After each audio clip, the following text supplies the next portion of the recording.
Hello students, કેમ છો? મજામાં? ઓકે. ચેપ્ટર 2 નો આજનો ટોપિક છે ત્રુટી. તૂટી ફૂટી નહીં, ત્રુટી.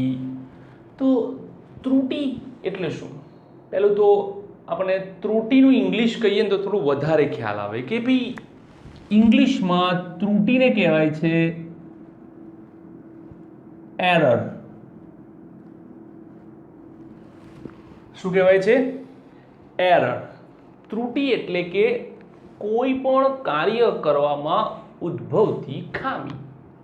કોઈ પણ માપનમાં કાર્ય એટલે આપણું અહીંયા એક જ કામ છે આ ચેપ્ટરમાં અને એ છે માપન કરવાનું.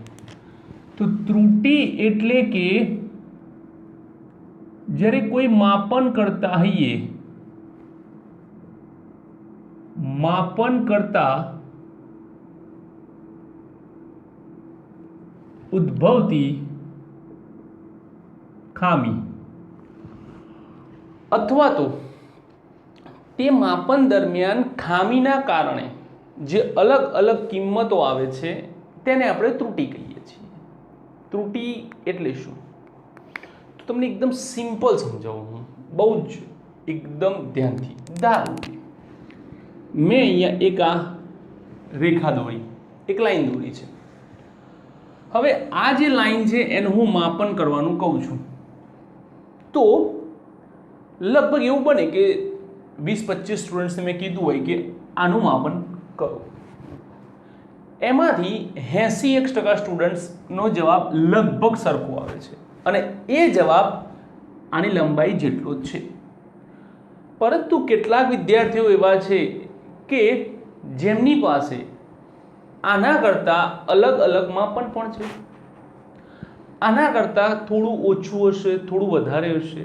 કેવી રીતે? તો ધારો કે આપણે એવું કહીએ કે ધારો કે આ 10 સેન્ટીમીટર છે, બરાબર. 10 સેન્ટીમીટર લંબાઈ લાવવાવાળા વિદ્યાર્થીઓ કેટલા? તો કે લગભગ 80% જેવા હશે. કેટલાક એવા હશે જેનું 9.9 સેન્ટીમીટર આવતું હશે, એવા કેટલા હશે? તો કે 10%. કેટલાક એવા હશે જેનું 10.1 આવતું હશે, એવા કેટલા હશે? તો કે બીજા 10% હશે. ધારો કે છે, એક્ઝેક્ટ નથી કહેતો. તો આ જે માપન છે અને આ જે ટકાવારી છે એ લોકોનું માપન જે છે એ ત્રુટિભર્યું માપન કહેવાય. કેવું કહેવાય? ત્રુટિભર્યું માપન કહેવાય. કે બી સચોટ જવાબ ના આપે. જેમ કે આપણી પાસે બે વ્યક્તિઓ છે, વ્યક્તિ એ અને વ્યક્તિ બી. ઓકે, આ આપણી ઘડિયાળ છે, આ આપણો મિનિટ કાંટો છે, આ આપણો સેકન્ડ કાંટો છે. આપણે પૂછીએ એ વ્યક્તિને કેટલા વાગ્યા? તો કે 3 વાગ્યા. બી વ્યક્તિને પૂછીએ તો કેટલા વાગ્યા? તો કે 3 વાગ્યા. સરસ. ચલો, આ આપણો કલાક કાંટો છે. ધ્યાનથી જોજો, ધ્યાનથી.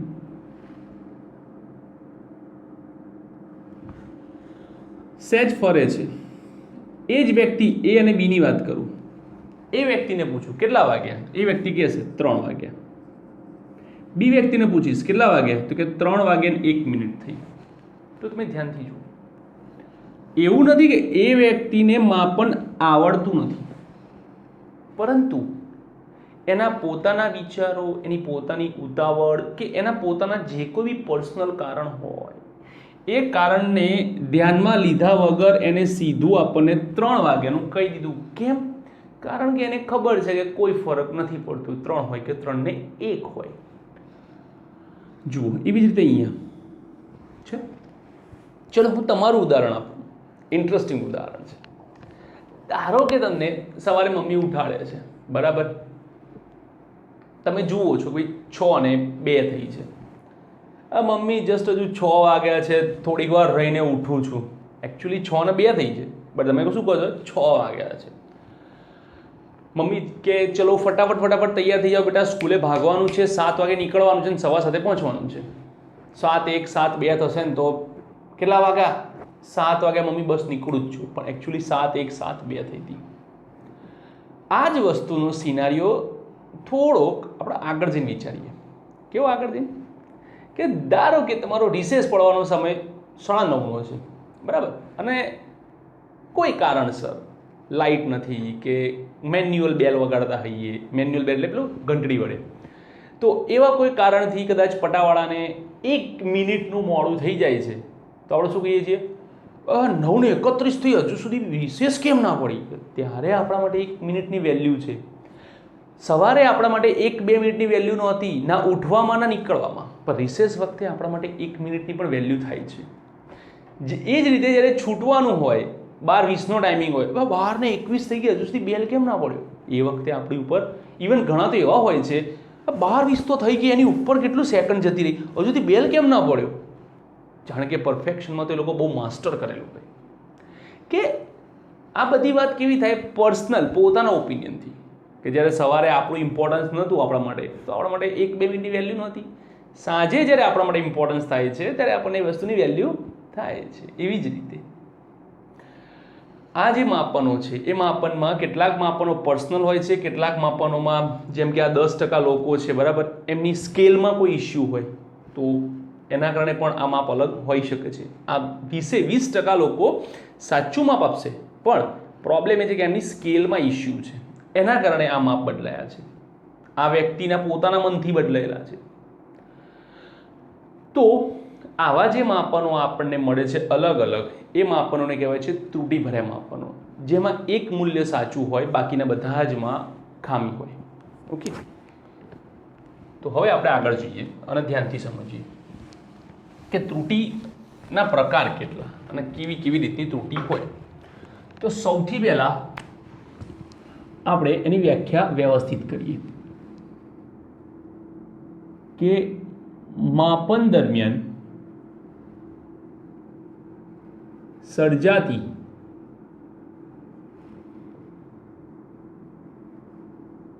ખામીના કારણે ત્રુટિનો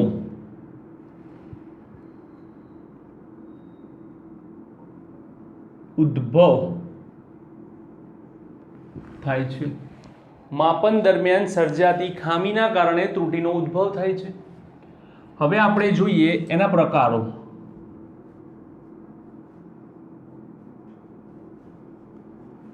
કેવા પ્રકારો હોય છે અને શું હોય છે? એમાં સૌથી પહેલું જોઈએ કયો પ્રકાર? તો કે વ્યવસ્થિત ત્રુટિ. વાહ, ત્રુટિમાં પણ વ્યવસ્થિત. યસ, વ્યવસ્થિત ત્રુટિ. સમજાવું તમને, બહુ ધ્યાનથી સમજો અને સમજો તમે એને.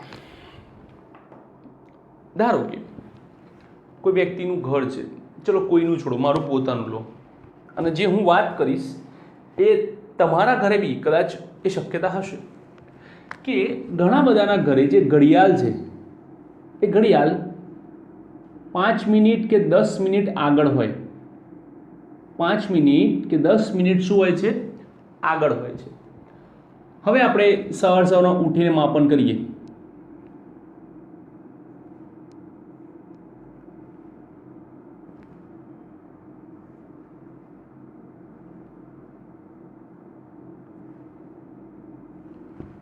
ઓકે, તો એક્ઝેક્ટલી કેટલા વાગ્યા? તો કે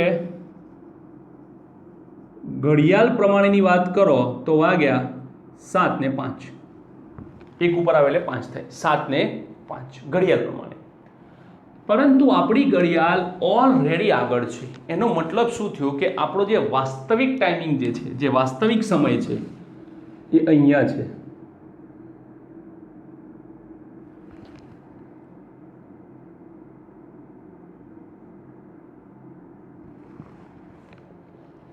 આપણને પૂછીએ કે ભાઈ કેટલા વાગ્યા? તો કે 7 વાગ્યા. આ છે સાચો સમય. સમજાવું, ઘણા લોકો એવા હેબિચ્યુઅલ હોય છે કે ઘરેથી લેટ નીકળવાના હેબિચ્યુઅલ હોય છે. ભાઈ ચલો ઘરેથી લેટ નીકળે, કોઈ પણ કારણસર મોડું કરે, નાહવામાં, નાસ્તો કરવામાં, કપડાં પહેરવામાં, કે ઇવન બૂટ દોરી બાંધવામાં બી. તો એમના ઘરે એમના વાઈફ કે એમના મમ્મી કે એમના પપ્પા એમને તૈયાર કરવા માટે પહેલેથી ઘડિયાળને 5 મિનિટ આગળ કરી દે છે. બરાબર, જોવે છે 7:05 થઈ એટલે કે બૂમ પડે, 7:05 થઈ, જલ્દી કર, એટલે ફટાફટ એ વ્યક્તિ તૈયાર થઈ નીકળી જાય. પણ વાસ્તવમાં વાગ્યા કેટલા હોય? 7 કેટલા વાગ્યા હોય 7 એટલે કે આ ઘડિયાળ 5 મિનિટ કેવી છે આગળ ધારો કે હવે tick tick tick tick tick tick tick tick સમય નીકળતો જાય કેટલા વાગ્યા 9 વાગ્યા બરાબર ઘડિયાળે ટીક ટીક ટીક ટીક કર્યું કેટલા થયા 6 કેટલા થયા 6 એટલે એક્ઝેક્ટલી આ સમય કેટલો કહેવાય તો કે 9:30 ઘડિયાળ પ્રમાણે પણ વાસ્તવિક સમય કેટલો કહેવાય 9:25 એનો મતલબ એ થયો કે આ જે માપન છે ધ્યાનથી સાંભળજો તમારું જે માપન હતું એમાંથી તમારે શું કરવું પડ્યું આ માપનમાંથી 5 મિનિટ કોઈ બી પૂછે તો 5 મિનિટ બાદ કરી 5 મિનિટ શું કરી બાદ કરી કેટલા વાગ્યા તો કે 7:05 વાસ્તવમાં કેટલા વાગ્યા તો કે 5 મિનિટ બાદ કરો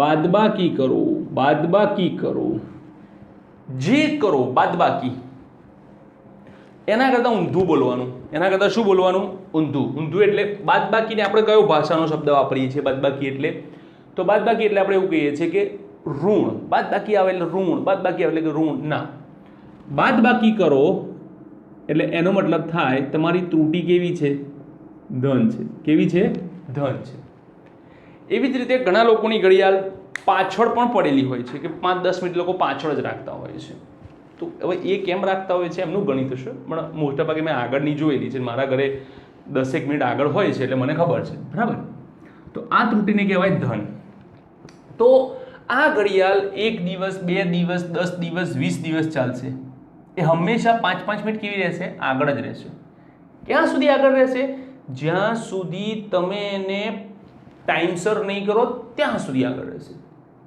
એવી જ રીતે કોઈની ઘડિયાળ ધારો કે પાછળ છે 5 મિનિટ તો 1 દિવસ 2 દિવસ 5 દિવસ 10 દિવસ 20 દિવસ એ પાછળ જ રહેશે એ આગળ ક્યારેય નહીં આવે જ્યાં સુધી તમે નહીં કરો તો એ વખતે જ્યારે ઘડિયાળ આગળ છે તો ધન કહેવાય પાછળ છે તો ઋણ કહેવાય તો અહીંયા ત્રુટિ જે છે એ ફિક્સ થઈ જાય કાં તો આગળ હોય કાં તો પાછળ હોય બીજું એક્ઝામ્પલ આપું એક્ઝેક્ટ આઈડિયા આવશે ધારો કે આ તમારી સ્કેલ છે બરાબર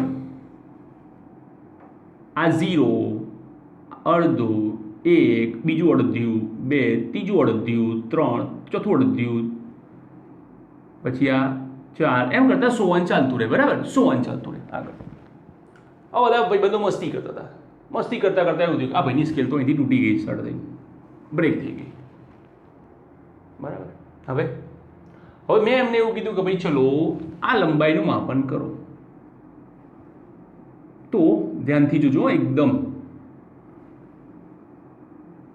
3 સેન્ટીમીટરની એક દોરી અથવા તો તારનું માપન મેં આપ્યું 3 સેન્ટીમીટર માપન થવું જોઈએ આ રીતે બરાબર પરિસ્થિતિ શું થઈ કે ભાઈની સ્કેલ તૂટી ગઈ એટલે એ માપન 0 થી તો ચાલુ થવાનું છે નહીં જેના કારણે આ જે સ્કેલ છે ખસીને ક્યાં આવી ગઈ આગળ એટલે કે અહીંથી માપન ચાલુ થાય તો ક્યાં પહોંચે 3.5 કારણ કે સ્કેલ તૂટી છે આ તાર તૂટ્યો નથી શું તૂટ્યું છે સ્કેલ તૂટી છે તાર નહીં જેના કારણે તમારું જે માપન 3 પૂરું થવું જોઈએ એ 1/2 સેન્ટીમીટરની સ્કેલ તૂટવાથી તે 1/2 સેન્ટીમીટર પાછળ જશે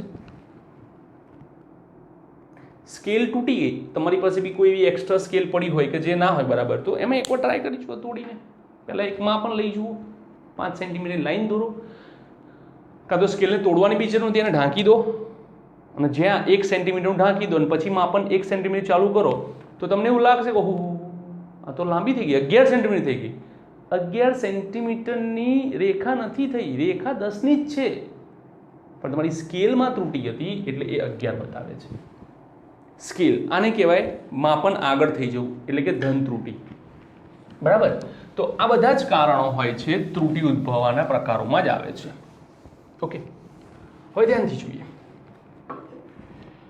કે વ્યવસ્થિત ત્રુટિમાં જે ત્રુટિ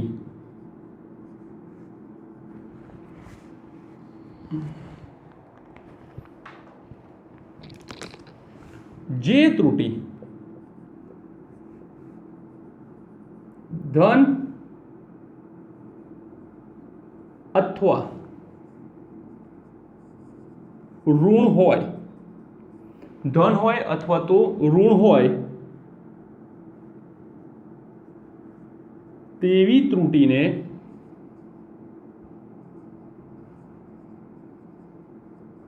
વ્યવસ્થિત ત્રુટી કહે છે. જે ત્રુટી ધન હોય અથવા તો ઋણ હોય એ વ્યવસ્થિત ત્રુટી હોય છે. વ્યવસ્થિત ત્રુટી લગભગ 100% નથી કહેતો, લગભગ રિપેર કરી શકાય. હવે એક્ઝામમાં આવું લખવાનું નહીં, આ તો મેં તમને સમજાવ્યું કેવી રીતે. સર સ્કેલ તૂટી ગઈ તો રિપેર થોડી થાય, નવી લઈ લો, સિમ્પલ, સોબર. ઓકે, ક્લિયર છે. તો આ છે વ્યવસ્થિત ત્રુટી. એક જ મિનિટ. ઓકે, હવે વ્યવસ્થિત ત્રુટીના પ્રકારોમાં છીએ કે વ્યવસ્થિત ત્રુટી ઉદ્ભવે છે કેમ, સોરી, એના કારણો જોઈએ કે કેમ ઉદ્ભવે છે વ્યવસ્થિત ત્રુટી.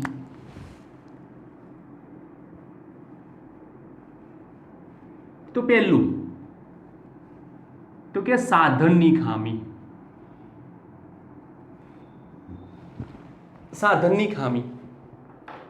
હું તમારા જ ઘરમાં તમારી જ ઘડિયાળમાં ત્રુટિ ઉત્પન્ન કરી શકું. કેવી રીતે? તમારી ઘડિયાળ કાઢો, ઘડિયાળની પાછળ એક નાની ડબ્બી હશે પાછળ કે જેમાં આખું મિકેનિઝમ મૂકેલું હોય છે, બરાબર. એ ડબ્બીને લગભગ આમ ફિક્સ નથી હોતી, થોડી ઘણી મૂવેબલ હોય છે, કેમ કે એ લોકોને જ્યારે ખોલવું હોય છે ત્યારે એ લોકો મૂવેબલ રાખતા હોય છે. કશું નહીં કરવાનું, એક ડબ્બી છે ને એક સેજ આમ ફેરવી નાખવાની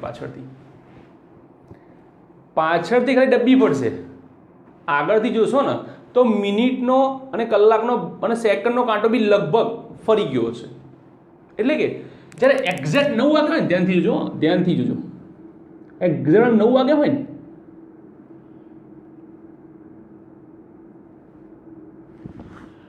ત્યારે આ કાંટો છે ને સ્લાઇડલી બેન્ડ થઈ જાય. કેવો બેન્ડ થઈ જાય એ હું બતાવું. અહીંથી એરો કાર્ડ નાખી છે એટલે તમને વધારે સ્પેસ મળશે સમજવાની. આ જે છે ને આમ બતાવે, જો આમ બતાવે, આમ 9 વાગ્યા હોય તો આને ખામી કહેવાય, ત્રુટી કહેવાય. પણ મૂળ કેવી છે કે આવી ત્રુટી આપણે ધ્યાનમાં લેતા નથી, પણ સમજાવી કે ભાઈ સાધનની ખામીના કારણે ત્રુટી ઉદ્ભવે છે. જેમ કે આપણે એક સિમ્પલ સમજીએ, એક એક્ઝામ્પલથી જોઈએ કે ઉદાહરણ જ જોઈએ કે ભાઈ વજન કાંટો, ઇલેક્ટ્રોનિક વજન કાંટાની વાત કરીએ આપણે. તો ઘણી વખતે વજન કાંટો એવું હોય છે કે કોઈ પણ વજન ન હોય તો પણ 200 ગ્રામ બતાવે છે. કંઈ પણ નહીં મૂક્યું તો 200 ગ્રામ બતાવે છે. એનો મતલબ એ થયો કાં તો હવાનું વજન થયું. હવાનું વજન 200 ગ્રામ ન હોય. તો આના કારણો શું? તો કે એની બનાવટમાં એને ભૂલો કરી છે, બરાબર, અથવા તો ક્યાંય પટકાયું છે, પછડાયું હોય ક્યાંય, અથવા તો એનું કેલિબ્રેશન શું સમજાવું? કેલિબ્રેશનનું ગુજરાતી થાય છે અંકન. એટલે કે એના જે કાપા લખેલા હોય ને એ કાપાનું જે સેટઅપ આવે ને કે ભાઈ કંઈ ન મૂક્યું હોય તો આ 0 પર જ રહેવું જોઈએ, એવું અંકન, એને કેલિબ્રેશન કહેવાય. બનાવટ, પછડાયું હોય, બનાવટનો જ ભાગ છે કેલિબ્રેશન, પણ આપણે એને અલગથી આપેલું છે, બરાબર. કેલિબ્રેશનમાં પ્રોબ્લેમ હોય તો આ 200 ગ્રામ આગળ બતાવે છે. તમારે જોવું હોય તો શું કરવું ખબર? કોઈ પણ એક ફરસાણવાળા ત્યાં જવાનું શ્રીખંડ લેવા અને એને કહેવાનું ભાઈ વજન કાંટો બતાવે. એનો વજન કાંટો છે ને પહેલેથી આવું બતાવશે, -40, -50, -10, -20, વોટ એવર. આ શું છે? તો આ એવું છે કે જ્યારે તમે શ્રીખંડ લો છો ત્યારે શ્રીખંડનું વજન 1 કિલો, તમે શ્રીખંડના પૈસા પે કરો છો 300-400 રૂપિયા જે બી છે, બરાબર. તમે શ્રીખંડના પૈસા પે કરો છો, તમે ડબ્બાના પૈસા પે નથી કરતા. એટલા માટે સ્વાભાવિક છે કે તમે 40 ગ્રામ શ્રીખંડ માગશો એની સાથે. કેમ?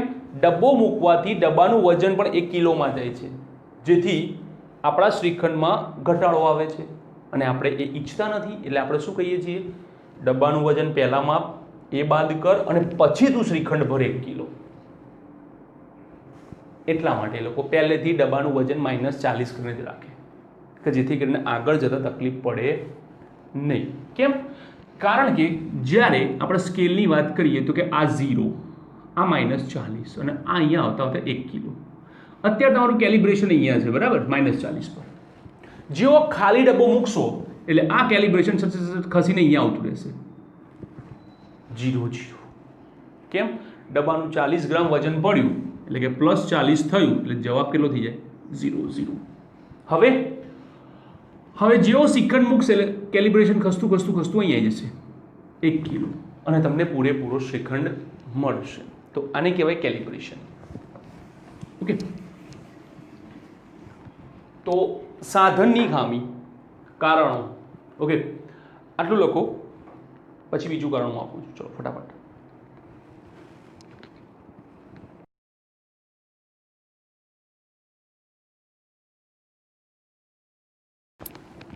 ચલો હવે આપણે બીજી જોઈએ. સાધનની ખામી આવ્યા પછી બીજી કઈ ખામી છે?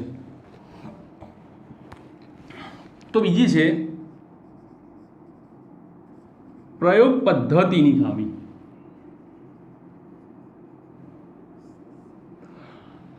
પ્રયોગ પદ્ધતિની ખામી એટલે શું? તો ઘણા બધા લોકો એવા છે કે જેમની પ્રેક્ટિકલ કરવાની સ્ટાઇલ જ ખોટી હોય છે, માપન જ ના કરતા હોય વ્યવસ્થિત. એક એક્ઝામ્પલ તમને આપું હું. ચલો ઓકે, ધારો કે આ એક પેજ છે, બરાબર. મેં એમ કીધું છે કે ભાઈ આ પેજની પહોળાઈ કેટલી, માપો. તમે શું કરશો? મોટી સ્કેલ લેશો, આના પર મૂકશો, માપીને મને જવાબ કહેશો. હું આ જ કાગળ 20 જણને આપીશ, 20 જણ. તો 20માંથી લગભગ 15 એવા હશે જેમનો જવાબ સાચો હશે, પણ ઘણા બધા એવા હશે જેના જવાબમાં માઇનોર ભૂલ હશે. કેવી ભૂલ હશે અને કેવી રીતે થશે એ હું તમને સમજાવું. તો જુઓ, જ્યારે હું એ પેજ હું આપું છું કે ભાઈ આ પેજનું મને પહોળાઈનું માપન આપો, બરાબર, ત્યારે વિદ્યાર્થીઓ આડી સ્કેલ મૂકે છે. પેપર કેવું છે? બ્લેન્ક છે. બ્લેન્ક પેપર હોવાથી તમને ખબર નથી પડતી કે તમારી સ્કેલ એક્ઝેક્ટલી કેવી રીતે જાય છે. આ રીતે સીધી છે, ત્રાસી છે, એ નથી ખબર. હવે આપણને એક સહજ ખબર છે કે જ્યારે કોઈ રેખા સીધી હોય, એ રેખા સહેજ ત્રાસી થાય એટલે એની લંબાઈ આપોઆપ વધારવી પડે સામે ટચ કરવા માટે, કે ભાઈ અહીંયાથી લઈને અહીંયા સુધી જવું છે, બરાબર.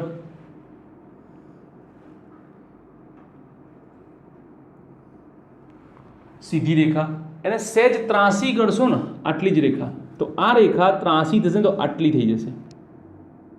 બતાવું છું, આટલી. કેવી રીતે? તો ધ્યાનથી જુઓ. આ ચોરસ છે, બરાબર. આ ચોરસ, આ બાજુ કેટલી?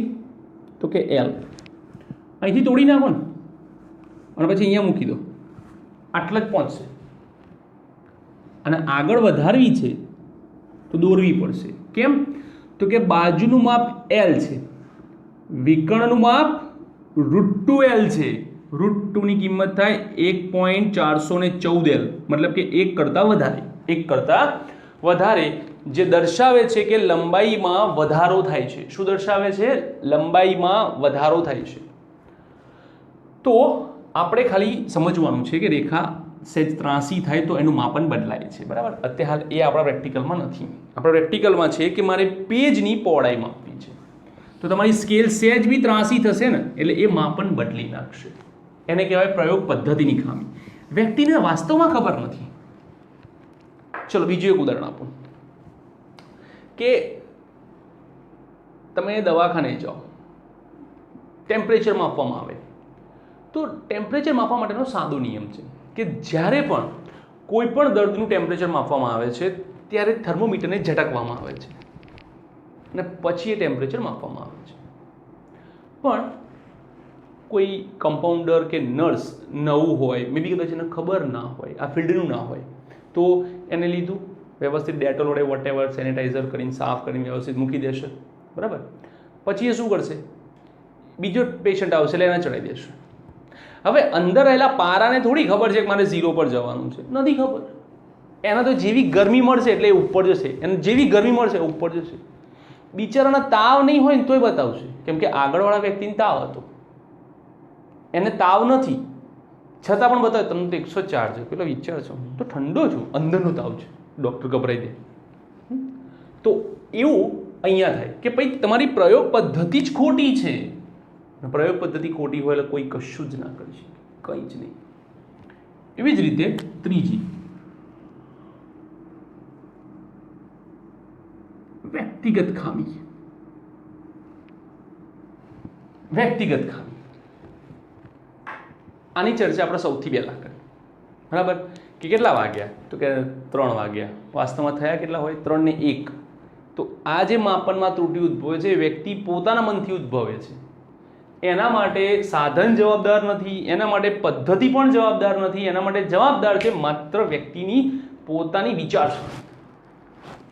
પોતાની વિચારસરણી જવાબદાર છે કે ભાઈ કેટલા વાગ્યા, તો કે 7 ને 10. વાસ્તવમાં થયા હોય 7 ને 12, કાં તો એવું બી થાય 7 ને 8 થઈ હોય તો બી 7 ને 10 કહી દે.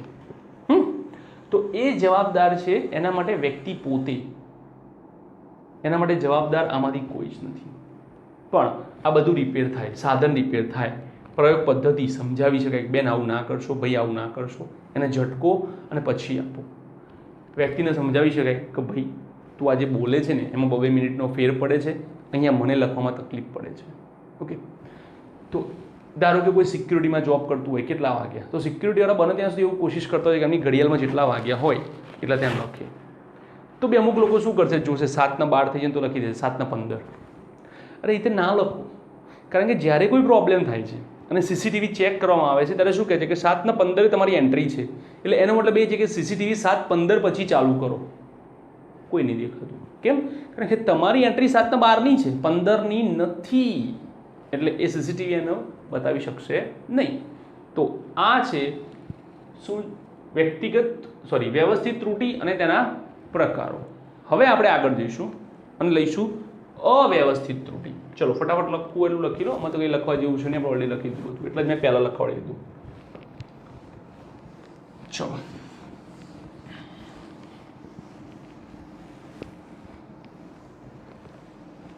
હવે એનો બીજો પ્રકાર છે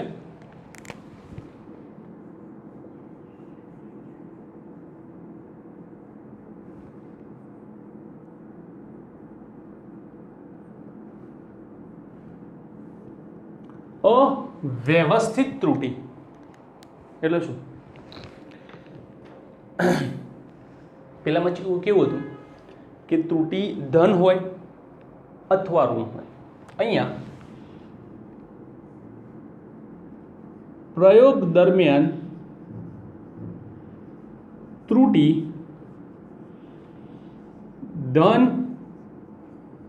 કે ઋણ કે એક સાથે બંને, ધન હોય કે ઋણ હોય કે બંને હોય, ધન ઋણ કે બંને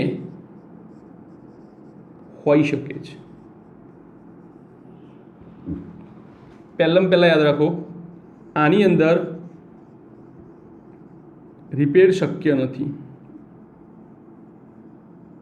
તો રિપેર નથી તો શું થાય? તો માત્ર શક્ય છે ગણતરીથી સાચા મૂલ્યની નજીક પહોંચો.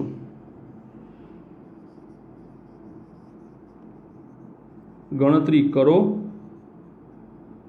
અને સાચા મૂલ્યની નજીક પહોંચો. આના સિવાય તમારી પાસે કોઈ જ રસ્તો નથી. ગણતરી કરીને સાચા મૂલ્ય નજીક પહોંચો. કેવી રીતે આપણે જોઈએ છો. કેટલાક માપન લઈએ કે ચલો આપણે એક ટેબલ લઈએ.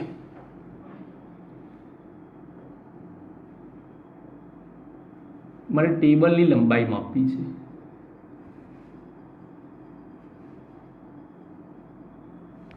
ટેબલની શું માપવી છે? લંબાઈ માપવી છે. ટેબલની લંબાઈ આપણે માપવા જઈએ તો કેવી રીતે મપાશે? તો સૌથી પહેલાં તો આપણે શું કરવાનું ખબર છે? જ્યારે ટેબલ ખરીદતા હોઈએ ને ત્યારે ઉપર જોઈ લેવાનું, સ્ટીકર મારેલું હોય, લખ્યું હોય.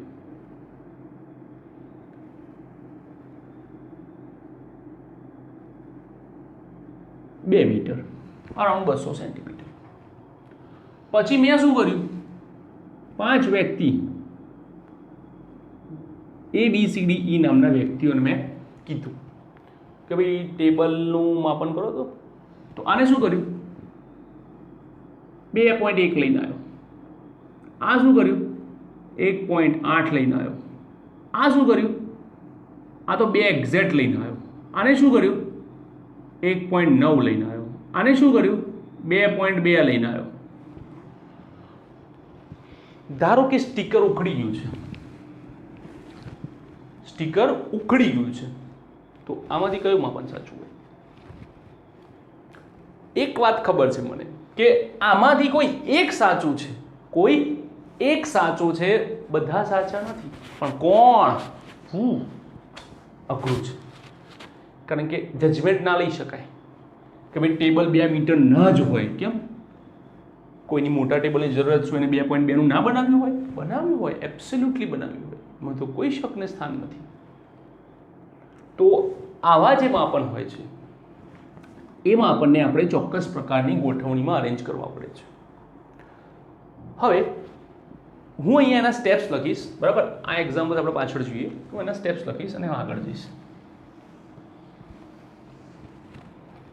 તો સૌથી પહેલા સ્ટેપ નંબર 1, સ્ટેપ યાદ રાખવાના એક્ઝામમાં.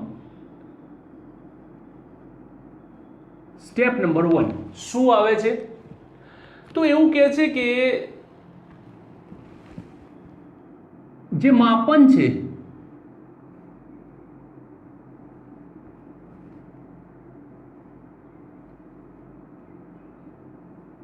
તે માપનની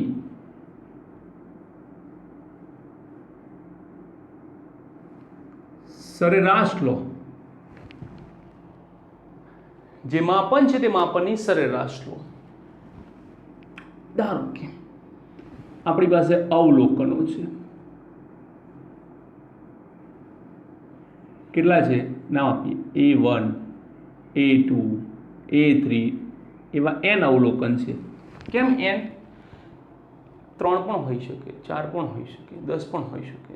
જેમ કે સ્કૂલની અંદર કહું કે લેબની અંદર કોઈ વસ્તુનું માપન આપ્યું તો એના 65 અવલોકન પણ આવી શકે, 60 પણ આવી શકે. કેમ કે વિદ્યાર્થીઓ જેટલા હશે એટલા અવલોકનો મને મળશે. હું એવું નથી કહેતો કે એ બધા એક સરખા હશે કે એ બધા જ જુદા જુદા હશે.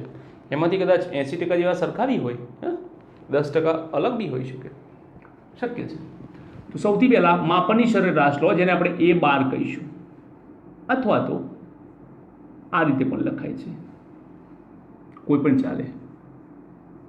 A1 પ્લસ A2 સરેરાશ ધોરણ 10 અવલોકનોનો સરવાળો ભાગ્યા અવલોકનોની સંખ્યા. અવલોકનોનો સરવાળો ભાગ્યા અવલોકનોની સંખ્યા. સ્ટેપ નંબર 2 અને મોસ્ટ ઇમ્પોર્ટન્ટ સ્ટેપ કે વ્યક્તિગત ત્રુટિ શોધો. શું શોધો? વ્યક્તિગત ત્રુટિ શોધો. દરેકમાં સ્વતંત્ર ત્રુટિ શોધો. તો કેવી રીતે શોધશો? 2 પ્રકાર છે. સરેરાશમાંથી અવલોકન બાદ કરો અથવા તો અવલોકનમાંથી સરેરાશ બાદ કરો. દરેક બુક્સમાં અલગ અલગ સિસ્ટમ છે. કેમ? એવું હું તને પાછળથી કહું છું કે ધારો કે સરેરાશ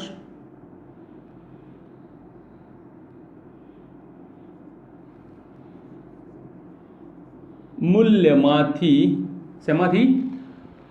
સરેરાશ મૂલ્યમાંથી દરેક અવલોકન બાદ કરી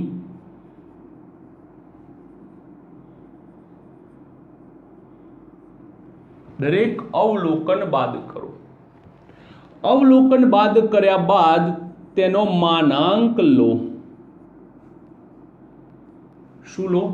માનાંક લો. કેમ? કારણ કે જ્યારે તમે સરેરાશ શોધો છો, સરેરાશ એટલે શું? સરેરાશ એટલે મધ્ય કિંમત. કેટલાક એનાથી નાના હોય, કેટલાક એનાથી મોટા હોય.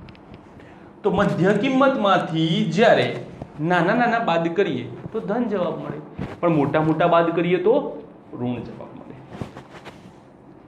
તો એટલા માટે ત્રુટિમાં આપણે હંમેશા આગળ જ જવાનું છે, નેગેટિવ લેવાનું નથી. ઘણા બધા ન્યુમેરિકલ એવા બી હોય છે કે જેમનો સીધો ત્રુટિઓનો સરવાળો કરો એટલે 0 થઈ જાય, પણ વાસ્તવમાં એમને 0 કરવાના નથી. સ્ટેપ નંબર 3, આમ તો 3 ના કહેવાય, 2 પોઈન્ટ જ કહેવાય સમથિંગ, પણ લઈએ છીએ કે ભાઈ વ્યક્તિગત ત્રુટિ શોધ્યા પછી નિરપેક્ષ ત્રુટિ શોધો. કઈ શોધી? નિરપેક્ષ ત્રુટિ. તો આ નિરપેક્ષ ત્રુટિ એટલે શું? તો કે નિરપેક્ષ ત્રુટિ એટલે કે વ્યક્તિગત ત્રુટિઓના માનાંકનો અથવા તો માનાંકની સરેરાશ. જેમ કે આપણે એ બારની વાત કરીએ, ધારો કે આપણે સરેરાશ લઈએ તો એના કંઈક ડેલ્ટા એ બાર કહી દઈએ. ડેલ્ટા એ બાર તો કે એકનું ડેલ્ટા A1, બીજાનું ડેલ્ટા A2, માનાંકમાં જ લેવાનું છે ડેલ્ટા AN ભાગ્યા n ભાગ્યા n. હવે સ્ટેપ નંબર 4,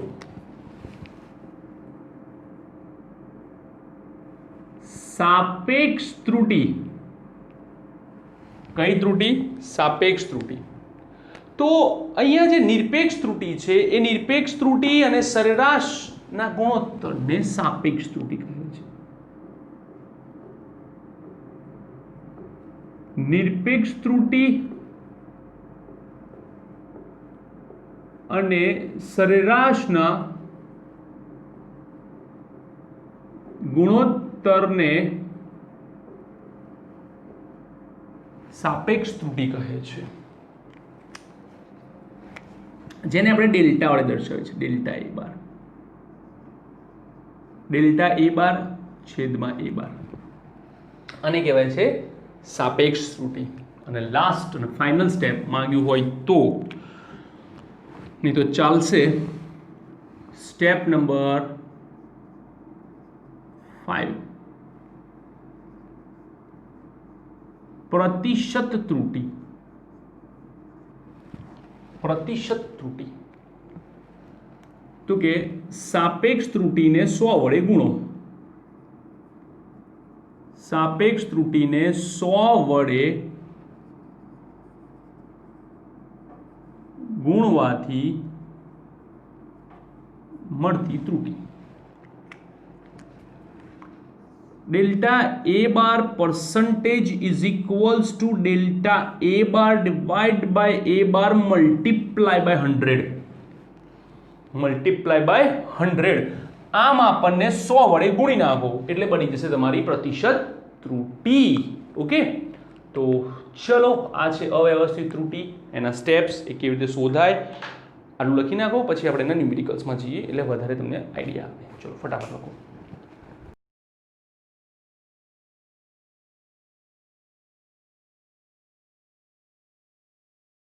ચલો હવે આપણે બે ન્યુમેરિકલ જોઈએ કે આ ન્યુમેરિકલ્સમાં આપણે ત્રુટિ કેવી રીતે શોધી શકીએ છીએ.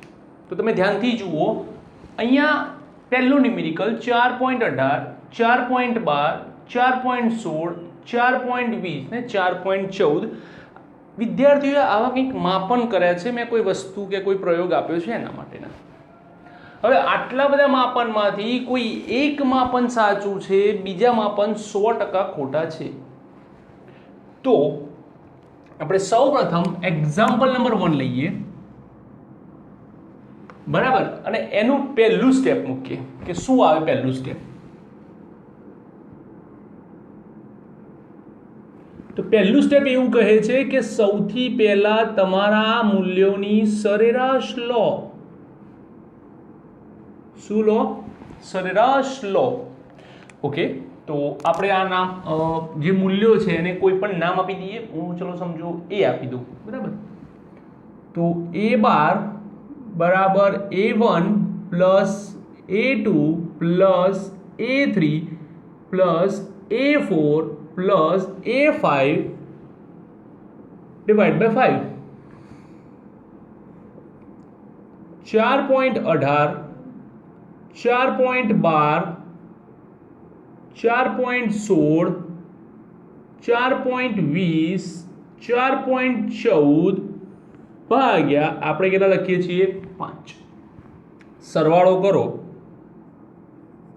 તો કે 20.8 આવે ભાગ્યા 5. તો 20.8 ભાગ્યા 5 બરાબર 4.16. આ આપણું થાય સરેરાશ માપન. ઓકે, શું થાય છે? સરેરાશ માપન. હવે આપણો બીજો સ્ટેપ શું છે? તો કે આપણું બીજું સ્ટેપ છે કે વ્યક્તિગત ત્રુટિ લો. Step number 2.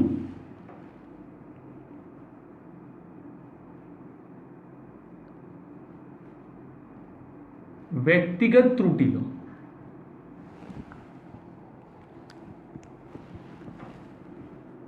તો ડેલ્ટા A1, A2,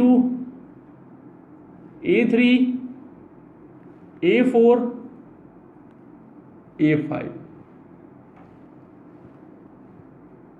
4.16 શું કીધું છે? ધ્યાનથી જોજો હો. સોરી, એક કામ કરીએ. A બારમાંથી અવલોકનને બાદ કરો અથવા તો અવલોકનમાંથી A બારને બાદ કરો. A1, A2, A3, A4, A5. ચલો આપણે A બારની વાત કરીએ. 4.16, 4.16, 4.16, 4.16 અને 4.16 બાદ બાકી. A1 કેટલા છે? 4.18. 0.02 પણ કેવા? માઇનસ. 4.12, 0.04, 4.16 પોતે 0, 4.20,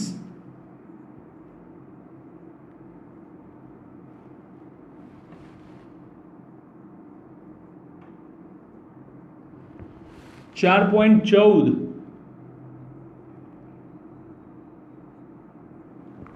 ઓકે, હવે તમે એક કામ કરો, આ બધાનો સરવાળો લો. કેટલો આવશે? 0. કેમ? કારણ કે આ બે જે મૂલ્યો છે એ નેગેટિવ છે, એટલે માઇનસ 0.02 પ્લસ 0.02, 0.04 માઇનસ 0.04 તો કેન્સલ થઈ જશે. આન્સર આપોઆપ 0 થઈ જશે. તો એટલા માટે આપણે હંમેશા વ્યક્તિગત ત્રુટિનો માનાંક લઈએ છીએ. કેમ? કારણ કે આ જો સરવાળો કરીએ તો 0 મળે, અને 0નો મતલબ એ થાય કે ત્રુટિ છે જ નહીં. એવું નથી, ત્રુટિ છે. આ શું દર્શાવે છે કે એના સરેરાશ માપનથી A1 નું મૂલ્ય થોડુંક પાછળ છે, A2 નું મૂલ્ય થોડુંક આગળ છે, A3 તે જ મૂલ્ય પર છે. એવું નથી કે 4.16 અહીંયા હોય ને આપણને જવાબ મળે એટલે એ જ સાચો જવાબ હોય, એવું જરૂરી નથી. એમાં પણ કંઈક નાની મોટી ખામી હોઈ શકે છે. ઓકે, તો હવે આપણે લઈશું સ્ટેપ નંબર 3. સ્ટેપ નંબર 3 શું? તો કે નિરપેક્ષ ત્રુટિ.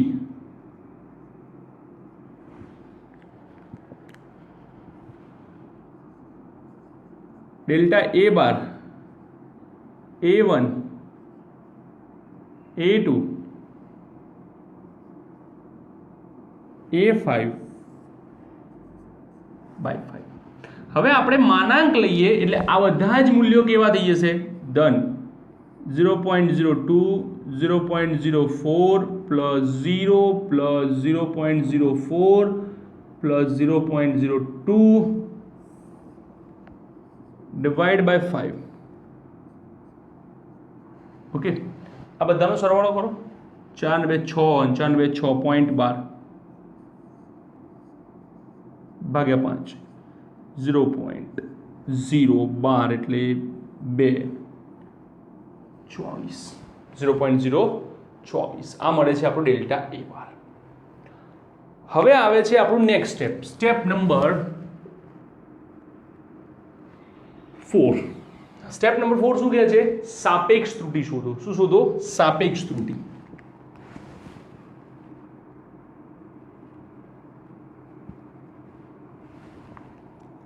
Okay, delta A bar divide by A bar 0.024 ભાગ્યા કેટલા છે એ બાર 4.16 આન્સર આવે 0.00577 અને step number 5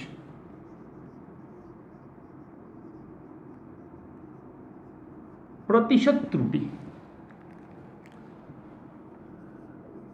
delta A bar percentage 0.00577 multiply 100.577%. तो आ थाय तमारो पहलो न्यूमेरिकल. हवे जो तमे लोगोने स्मार्ट जवाब आपो. आ लोको शुं कहे छे प्रतिशत त्रुटि शोधो. आ शोधो. હવે આ શોધવા માટે તમારી પાસે આ હોવું જોઈએ, આ શોધવા તમારી પાસે આ બંને હોવા જોઈએ, એટલે કે આ અને આ શોધવા માટે આ પણ હોવું જોઈએ. એટલે કે તમને એમ કહે છે કે પ્રતિશત શોધો, એનો મતલબ એમ છે કે આખો દાખલો ગણો, આખો દાખલો ગણો. એવું નહીં કે માત્ર પ્રતિશત ડાયરેક્ટ શોધી નાખો. પ્રતિશત શોધવા માટે તમારે જવું જ પડશે. હા, એમ કહે છે કે સાપેક્ષ શોધો, તો આ નહીં શોધો તો ચાલશે. એમ કહે છે કે નિરપેક્ષ શોધો તો આટલો સુધી શોધો. એમ કહે છે કે વ્યક્તિગત શોધો તો આટલી શોધો. પણ પ્રતિશત કહે છે તો બધું શોધવું પડશે. ઓકે, લખી લો. ચલો ફટાફટ. હવે જુઓ બીજો ન્યુમેરિકલ જોઈએ આપણે.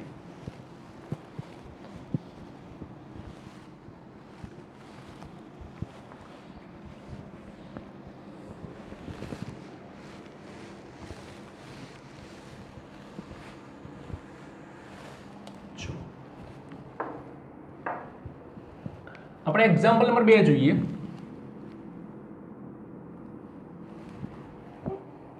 સ્ટેપ નંબર 1 સરેરાશ લો. શું લો? સરેરાશ લો.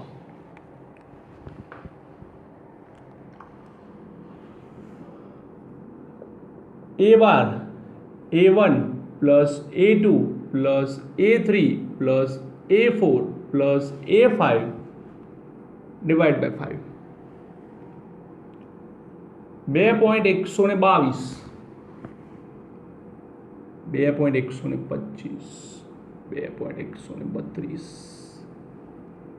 2.128 2.130 भाग्या 5 10.637 भाग्या 5 ભાગાકાર આપો.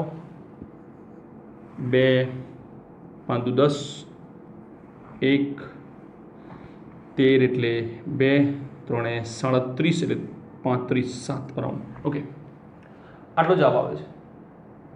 2.127 અરાઉન્ડ. ઓકે, પાછળ 4 આવશે પણ આપણે એની જરૂર નથી, એટલે હાલ આપણે આટલું રાખીએ છીએ. ઓકે, હવે જોઈએ છીએ આપણે સ્ટેપ નંબર 2. સ્ટેપ નંબર 2 શું કહે છે?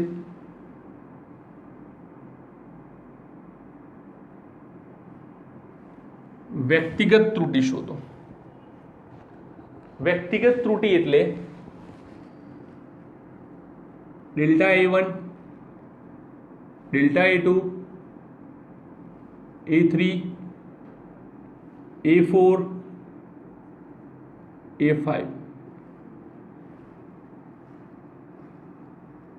A बार.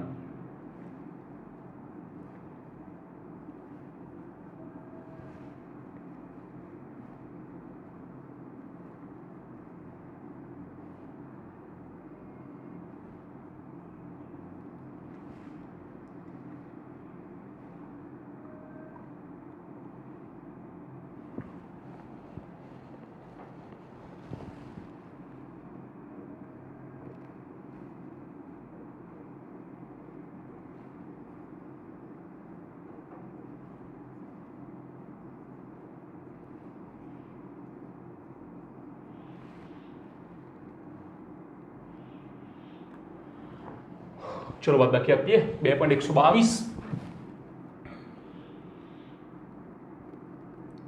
0.005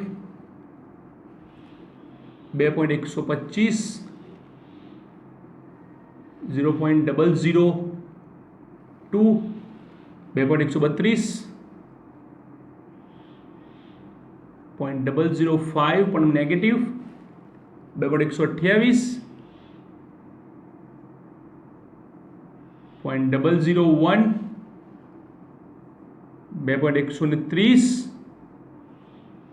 0.003 હવે તમે અહીંયા ધ્યાનથી જુઓ કે અહીંયા તમે સરવાળો કરશો તો 0 નથી થતો એનો મતલબ એવું નથી કે દરેક વખતે 0 થવો જ જોઈએ પણ હા તમારું જે મૂલ્ય હશે એ મૂલ્ય બાદબાકીની નિશાનીઓના કારણે ઘટી જશે અને એ ઘટાડવાનું પણ નથી આપણે એટલા માટે આપણે માનાંક લઈએ છીએ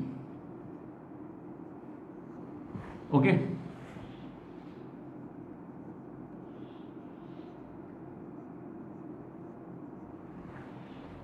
निरपेक्ष त्रुटि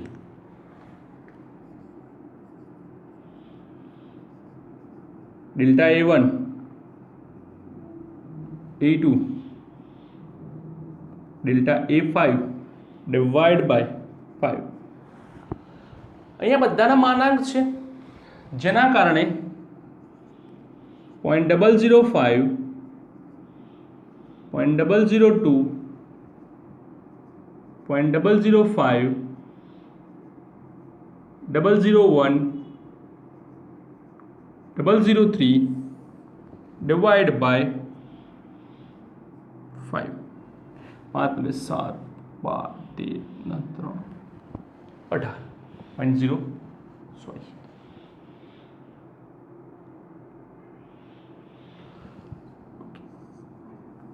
पॉइंट 0 18 ओके डिवाइड बाय 5 भागाकार आपो 0.0 18 એટલે 0 15 3 30 36 5 ને 7 5 માં 10 ને 12 12 ને 1 3 16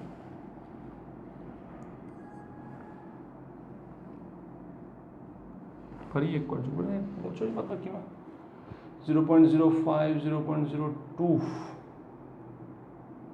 5 1 3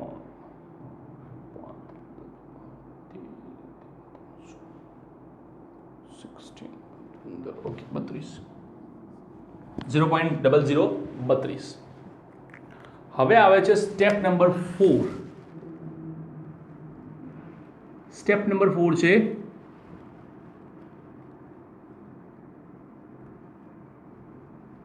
सापेक्ष त्रुटि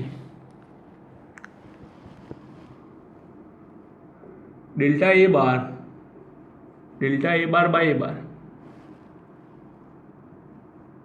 0.0032 भाग्या 2.127 0.00150 150 अराउंड 15 चलो ओके અને છેલ્લે step number 5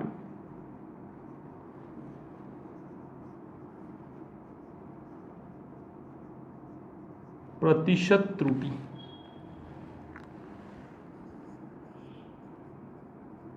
percentage delta A bar multiply by 100